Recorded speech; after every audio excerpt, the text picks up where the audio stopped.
Gas cylinder തുറന്നുവിട്ട് ആയുധവുമായി അക്രമാസക്തനായ ആളെ fire force കീഴ്പ്പെടുത്തി. Idukki live വാർത്തകൾ നിങ്ങൾക്കായി അവതരിപ്പിക്കുന്നത് confidence group of institutions, Darshana building, near private bus stand, Nedumkandam.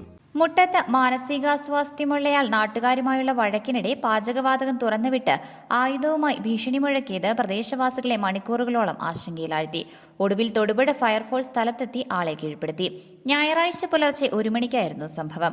Muttom government higher secondary സ്കൂളിന് സമീപം താമസിക്കുന്ന മുട്ടം ചള്ളാവയൽ സ്വദേശിയായ 45 വയസ്സുകാരനാണ് ഭീഷണി മുഴക്കിയത്. സംഭവ ദിവസം വഴക്കിനിടെ ഇയാൾ താമസിക്കുന്ന മുറിക്കുള്ളിൽ പാചകവാതകം തുറന്നുവിടുകയും വാക്കത്തി, ചുറ്റിക, കമ്പിവടി എന്നിവയുമായി ആക്രമണ ഭീഷണി മുഴക്കുകയായിരുന്നു. ഇതോടെ നാട്ടുകാർ എല്ലാവരും ഭയന്ന് പിന്മാറുകയും ചെയ്തു. ഇയാൾ താമസിക്കുന്ന മുറിയുടെ സമീപത്തുള്ളവരും മുകളിലെ നിലയിൽ വാടകയ്ക്ക് താമസിക്കുന്ന കോളേജ് വിദ്യാർത്ഥികളും ഭയന്ന് പുറത്തേക്ക് ഓടി. സമീപവാസിയായ ഒരാൾ സഹായത്തിനായി വിവരം ഫയർഫോഴ്സിൽ അറിയിച്ചു. ഉടൻ തന്നെ തൊടുപുഴയിൽ നിന്നും assistant station officer in charge Biju P തോമസിന്റെ നേതൃത്വത്തിൽ ഫയർഫോഴ്സ് സംഭവ സ്ഥലത്തെത്തി. നാട്ടുകാരെ സ്ഥലത്തു നിന്ന് ദൂരേക്ക് മാറ്റിയതിനു ശേഷം സേനാംഗങ്ങൾ ഇയാളുമായി സംസാരിച്ച് പ്രശ്നം പരിഹരിക്കാനാണ് ആദ്യം ശ്രമിച്ചത്. ഇയാളുടെ അച്ഛനെയും അമ്മയെയും സ്ഥലത്ത് വിളിച്ചു വരുത്തുകയും സേനാംഗങ്ങൾ 3 മണിക്കൂറോളം ശ്രമം നടത്തി ഒടുവിൽ ഇയാളെ അനുനയിപ്പിക്കുകയും ചെയ്തു. തുടർന്ന് ഇയാളുടെ സമീപത്തെത്തിയ ഫയർഫോഴ്സ് അംഗങ്ങൾ കയ്യിലുണ്ടായിരുന്ന ആയുധങ്ങൾ തന്ത്രപൂർവ്വം കൈവശപ്പെടുത്തി. കൂടാതെ തുറന്നുവിട്ട ഗ്യാസ് സിലിണ്ടറിന്റെ ചോർച്ചയടച്ച് അപകടാവസ്ഥ ഒഴിവാക്കി സിലിണ്ടർ പുറത്തേക്ക് മാറ്റുകയും ചെയ്തു.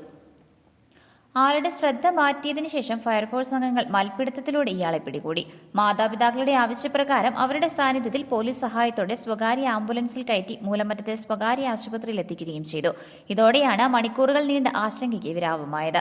സീനിയർ ഫയർ ഓഫീസർമാരായ Bibin A Thankappan, Joby K George, fire officer Justin Joy Illikkal, ഹോംഗാർഡുമാരായ മാത്യു ജോസഫ്, ബെന്നി MP എന്നിവരും മുട്ടം പോലീസ് സബ് ഇൻസ്പെക്ടർ അനിൽകുമാറിന്റെ നേതൃത്വത്തിലുള്ള പോലീസ് എന്നിവരും ചേർന്നാണ് രക്ഷാപ്രവർത്തനത്തിൽ പങ്കുചേർന്നത്.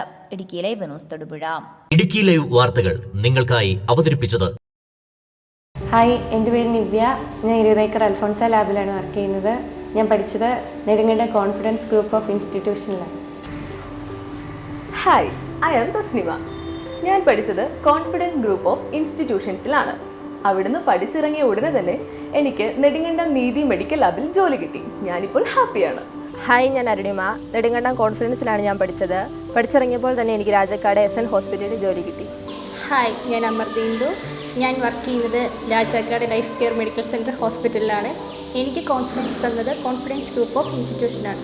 ഹായ്, ഞാൻ ഗ്രീഷ്മ. എൻ്റെ വീട് തൂക്കുവാലാണ്. ജോലി എന്നത് എൻ്റെ ഒരു വലിയ സ്വപ്നമായിരുന്നു. ആ സ്വപ്നത്തിലേക്ക് എന്നെ നയിച്ചത് കോൺഫിഡൻസ് ഗ്രൂപ്പ് ഓഫ് ഇൻസ്റ്റിറ്റ്യൂഷനാണ്. ഹായ്, എൻ്റെ പേര് കെസിയ. ഞാൻ കുമളി ശില്പ ഡയഗ്നോസ്റ്റിക് സെൻറ്ററിൽ വർക്ക് ചെയ്യുന്നു. ഞാൻ കോൺഫിഡൻസിലാണ് പഠിച്ചത്. എൻ്റെ ഏറ്റവും വലിയ സന്തോഷം എന്ന് പറയുന്നത് എൻ്റെ ബാച്ചിൽ പഠിച്ച എല്ലാ കൂട്ടുകാർക്കും ജോലി കിട്ടി എന്നുള്ളതാണ്. പഠിച്ചിറങ്ങുന്ന എല്ലാവർക്കും ജോലി ഉറപ്പ്.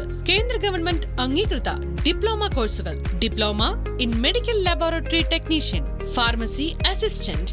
19-ാം വയസ്സിൽ ജോലി എന്ന സ്വപ്നം യാഥാർത്ഥ്യമാക്കൂ. Confidence group of institutions, Darshana building, near private bus stand, Nedumkandam.